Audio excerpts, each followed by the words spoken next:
Welcome back, everybody, to another fantastic episode of. Oh, wait, no. This is Chance Paladin, and I'm going to be reviewing the Nuclear War Survival 1-Hour Crash Course Learn the Basics Fast Just in Case book by Southern Prepper 1, and co written by J.D. Dutra. I think it's co written. His name's on there. I'm not going to be reading directly from the book because there's a notice in the front saying that it can't be reproduced, duplicated, or transmitted without direct written permission. Which, even though I told them I'm going to do this review, I'm not going to read from it just to respect him, because I really like Southern Prepper 1. So the back of the book, which I think is available, is available digitally already. The back of the book has David Cobbler, Southern Prepper 1, a little bit of his background. If you're not familiar with Southern Prepper 1, he really knows his stuff. J.D. Dutra, it says, is an author and entrepreneur who founded and operated multi-million-dollar companies, and has a website, jddutra.com. Southern Prepper 1 did not put his... Oh, here we go. Yeah. His website's practicalsurvival.org. And I paid for this. He didn't give this to me, which I would have happily bought it anyway. It's very affordable. I think it was a couple dollars. And I'm gonna say a couple things I like about it, and a couple places, a couple things that it doesn't have. And so the first thing I like about it's very concise. It is short. It says 1 hour. It took me about an hour and a half, but it felt full. It felt complete. It felt concise, and it reads a little bit like a workbook. In regards to, it has a chapter, and then at the end of the chapter it has kind of like the review notes, so it really helps you actually legitimately retain the information, and I really liked that. It also covers a lot, but it covers a lot without it feeling like it's just superfluous information that you wouldn't need or that wouldn't help you. It feels thorough. Once you are done reading the book, it does feel like you have covered as much as you probably need to know. If you're at ground zero and it lights off right on top of you, then that's a thing that happens. But short of that, which there's nothing you can do, if it falls on you without warning and you're right at ground zero, then you do not have to worry about this. But for everybody else, this is a great book. I also like a lot of the situational awareness components to it, like being aware of the risks of where you're physically at. I like a lot of that. Like it feels, I don't want to spoil anything. It feels very, very well rounded. And so I liked it, and I'm glad I bought it, and I'm going to keep it because I'm like, as in, I'm not going to just give it to one of my friends, because I feel like this is a good it's a good book to throw in the bunker. If I had one, I would definitely throw this in the bunker. But I would call this like a reference guide. Which I haven't found very many good reference guides. So I like that. If I had to explain all of this to a brand new person, this is definitely the book I would use. There's no like fear mongering in it. Everything in here is practical, which that's what Southern Prepper 1's all about, is practical. It's so I as an aside, a lot of people complained like why would you want to survive a nuke? Or do you really think you could survive a nuke? Or if you did, would you really want to? Is it even survivable? I hear a lot of that. And the nukes are perfectly survivable. Again, unless it lands right on your head. And the question of would you even want to survive? That's people. A lot of people that say that either they've just given up or they don't care. In which case, I won't consider them preppers. That's a whole. You're not a prepper if you're like, why would you even want to survive that? Well, ideally, I'd like to survive everything because I'd like to keep going because feel like I have unfinished business and I could keep helping people. So, two things that I maybe would have added to this if I was him. And I emailed him about it, but he's really, really busy because this bank thing is just going crazy. So he's crazy busy. It doesn't have anything about Geiger counters or rad cards in it. But then I thought about that, and I see why, like, that doesn't really need to be in here, because you're not going to carry a Geiger counter in your EDC if you just work in the city, for example. Plus, I don't have enough like training or experience to know how much a Geiger counter is really going to help you get away. And rad cards, like dosimeter cards, you could easily have one of those. That's the little yellow card. You could have one of those on you, and to know if you're soaking up radiation. But I'm still not sure how much that would help you. You still have to be able to get away from it. So that's kind of part one. The second thing I was kind of curious about is I noticed. All right, the second thing is I thought maybe in this book I would get some clarity on iodine versus iodide, because I've had that question come up a million times. When I was writing my own book, I also struggled with iodide versus iodine, and this book doesn't clear that up for me any more than it did before. But that brings me to my last compliment about the book, which is at the end there is a giant section of every single reference that they used. And so if you can't find the answer in here, pages and pages of every manual and document and 3-letter agency that they got it from, along with the dates. And regarding my iodine versus iodide question, the reference is in the end. And I thought it was interesting that they used the World Health Organization iodine and iodide documentation. It has the website too.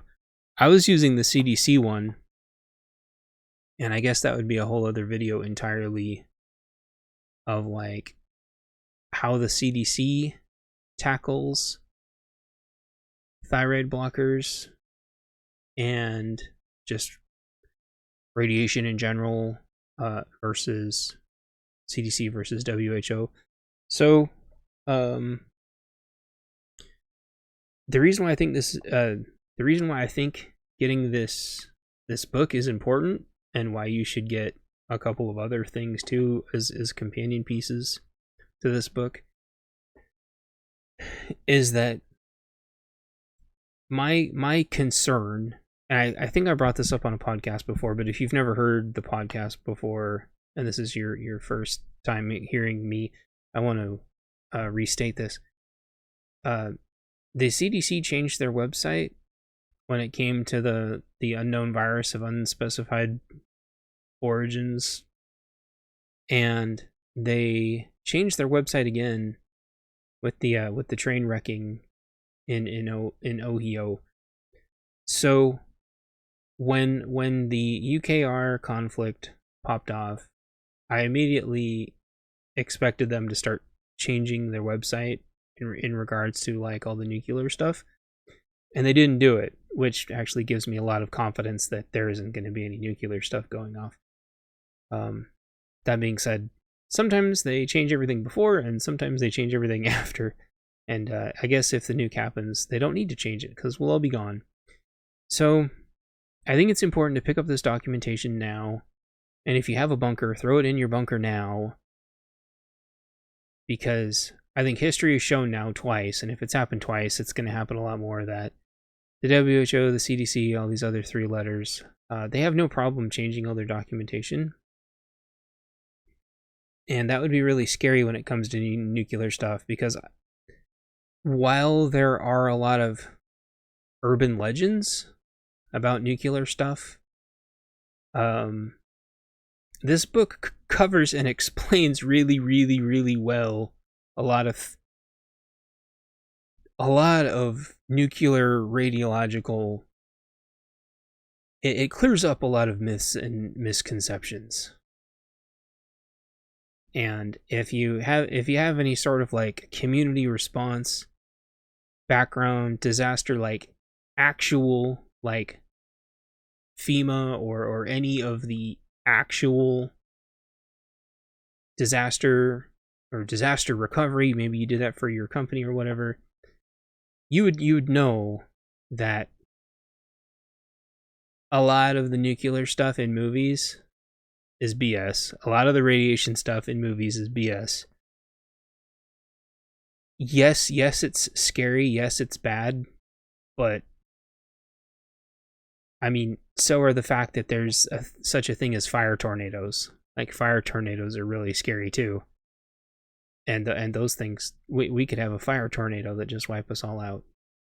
So, I'm not going to be scared of fire tornadoes happening. I'm going to be prepared, though, if one ever happens. Not much I can do, but if it's far away, I know to go in the other direction, and it's going to be the same thing with nukes. If there's a nuke going off, then I know I need to go in the other direction and find shelter. And this book, I like it because it demystifies a lot of that, and it does it in very short order.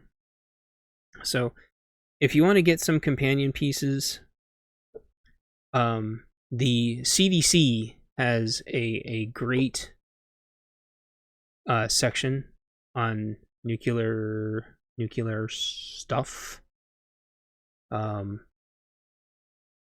There's actually in writing my bunker codes book, like there's a lot of really good stuff on the CDC. You just have to find older information than what has been changing the last couple years. So, excuse that slamming. Those are the dogs slamming into my door for no reason. So, the U.S. Armed Forces Nuclear, Biological, and Chemical Survival Manual digs into it more. I suggest getting that too. If only because it allows you to dig more into every single section. And this is where I think layers of documentation are really good. If you have a bunker or what have you, you should have introductory documentation and then intermediate and advanced. If you're building a bunker with a library in it, I think you should have both. Because it's one thing for people to be scared of a single nuke going off. It's another thing entirely knowing from now on, let's pretend we just like start getting nuked every day. You know, or we start getting like nuked every week. And we live We live through it, let's pretend. We have to start like learning to live with it. And once that fear gets taken away, like there's countries in the world, not nukes, but they get hit with missiles like every day, sometimes hundreds of missiles a day. Human beings as a species, we're amazing at just being able to adapt to things. And I guarantee you, if like the United States started getting nuked every day, and I'm not talking about like fission bombs, like where we just all get vaporized and like the sky is on fire. I'm talking about like if they're just like tactical nukes or even like city level nukes, blah blah blah, like the cities would be gone. Like, big deal. Like the rest of us would learn to live with it pretty fast. We're pretty resilient. And I think, yeah, we adapt. Exactly. We adapt really, really, really fast. And if you give it about 3 days, most of us would probably be out and about as soon as the Half-Life wore down, and we would be out and about doing things again and gathering water. We would just need to know how to gather water safely, and if there was still particles in the air, because the wind's blowing around, like, you just need to know how to do a couple of basic things to make sure it's not on your skin, and that it's not on your dog or your cat, or whatever, not on your raccoon or your wolverine or whatever pet you have then, your ostrich. Like, make sure it doesn't get on your animal. And these books, they help you with that. So I kind of see like the 1 hour crash course is helping you through the first 3 days. You know, maybe the first 5 days, the first week. It helps you from keep doing anything stupid that would immediately get you killed just from simply not knowing better. And then working your way up to kind of like coping with the new reality. And that's kind of what the Nuclear Biological Chemical Survival Manual. This is more like, you have to start living with this because we're going to get nuked every day, but don't be scared because this is normal. Having books like this helps you, it helps know that there's just a way to adapt. We can adapt through almost anything, and then maybe you'll get new mutant powers. I don't know. But that's my review for the Nuclear War Survival 1 hour crash course. Learn the basics fast, just in case book. I highly recommend it. Buy one for you. Buy one for a friend. There's no reason to be scared of nukes going off. There just isn't. If you work in the city, or if you work near a military base, or you work near silos of the underground variety, whatever, maybe. But even then, you know, you might have air raid sirens, you might already have bomb shelters to go into. Like, the rest of us, especially like telework and stuff, we're probably going to survive it just fine. And these books will help you, you know. And there's YouTubers that'll help you to like know which way the wind's blowing, so you don't just like go right into. And not everybody can move. Well, most people anymore can't move. You just can't. Maybe that's where you work. Maybe you work as a defense contractor, and so you just have to work somewhere that's always going to be a target. But a lot of those places have contingencies. So I don't think it's going to be a surprise to any of the military installations, and so I think they'll have warnings, so they won't be surprised. If you work downtown and you get surprised, then it's just your time to go. But if you survive, you know, these books gives you the tools to get out. And also the Nuclear War Survival book is very, very, very, very, very, very affordable. It's only a couple bucks. Buy it, throw it in your backpack, read it during your lunch break. Getting nuked is nothing to be scared of. Most of them are not as big as you think they are. And if they're ground level in the city, they're not going to be going. They're not going to be huge. If they detonate them in the air and they're huge, then you're vaporized and don't worry about it. But the likelihood of that happening is small. The likelihood of us just wholesale getting like wiped off the map with like 1,000 giant nukes that just no. Fallout, I mean, you read the book and you realize you're mostly only scared of it because it's something that you can't see. Besides the flash and the boom and the EMP. If it's your time, your time. If it's your time, your time. As soon as that fear goes away, then you realize it's just you learn how to adapt.